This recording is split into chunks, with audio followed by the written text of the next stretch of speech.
Ko irailaren 26an hartu zuten tropa frankistek Arrasate. 84 urte hortuz geroztik, eta 80 urte borobil gerra amaitu zela kontatzen denetik. Baina ondo asko dakigu gerraren amaierak beste hainbat hamarkadaz luzatu zen erregimen frankistaren hasiera ekarri zuela. Errepresioa, erbestea, kartzela, torturak, bortxaketak, errefuxiatu zerrenda amaigabeak, erailketak, fusilamentuak, desagertuak. Irailaren 26ak eta irailaren 27ak. Ez baitugu ahaztu behar, biharko egunez 1975ean txiki eta hautaegi eta beste hainbat kide antifrankista erail zituela, Francoren gobernuak. Ez, gerraren minak eta sufrimentuak ez ziren dudaren amaierarekin bukatu.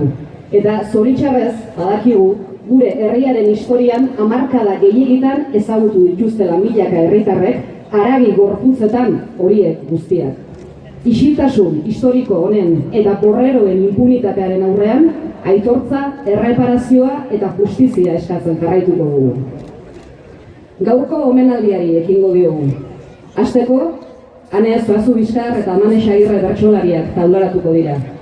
Ostean, Intxorka Kultura Elkarteko kide eta preso politiko zein fusilatuen senitarteko diren Nati Roa, Maite Uranga, Julia Monge eta Erik Bermandek hartuko dute hitza. Eta lehen atalau borobiltzeko, 2003an ezarri zen monolito honetan dagoen ikurri txiki hori kenduko dugu.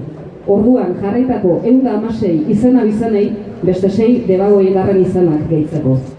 Debagoieneko udal ezberdinetako ordezkariak eta Gipuzkoako Aldundiako giza eskubide eta kultura demokratikoko zuzendariak banatuko dizkiete 6 errepresaliatu politiko hauen senitartekoei Inigo Arraegik egindako eskulturak.